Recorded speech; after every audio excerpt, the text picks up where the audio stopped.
दोस्तों, आप सुन रहे हैं चाणक्य नीति। नंबर 1, चाणक्य जी कहते हैं व्यक्ति को चाहिए कि वह ऐसे धर्म का त्याग कर दे जिसमें दया और ममता आदि का भाव हो। इसी प्रकार विद्या से हीन, सदा क्रोध करने वाली स्त्री और जिन बंधु बांधवों में प्रेम का अभाव हो उनका भी त्याग कर देना चाहिए, उनसे भी दूर रहना चाहिए। नंबर 2, जीव जब माँ के गर्भ से जन्म में आता है तभी उसकी आयु, कर्म, धन, विद्या और मृत्यु ये 5 बातें निश्चित हो जाती हैं।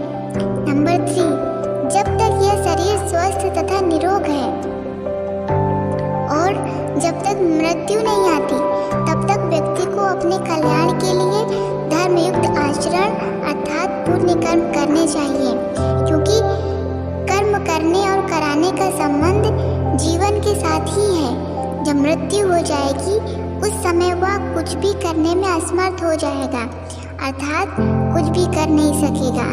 नंबर 4, विद्या में कामधेनु के गुण होते हैं, उससे असमय में ही फलों की प्राप्ति होती है। विदेश में विद्या ही माता के समान रक्षा और कल्याण करती है, इसलिए विद्या को गुप्त धन कहा गया है। नंबर 5, जिस प्रकार सोने की परीक्षा 4 प्रकार से की जाती है, उसे कसौटी पर घिसा जाता है, काटकर देखा जाता है, तपाया जाता है और कूटकर उसकी जांच की जाती है, उसी प्रकार मनुष्य कितना श्रेष्ठ है इसकी पहचान इन 4 बातों से होती है। उसकी सज्जनता, उसका चरित्र, उसके गुण और उसका आचार व्यवहार उसके खरेपन की पुष्टि करते हैं। नंबर 6, संकट प्रत्येक मनुष्य पर आते हैं, परंतु बुद्धिमान व्यक्तियों को संकट और आपत्तियों से तभी तक डरना चाहिए जब तक वे अपने सिर पर ना आ जाए।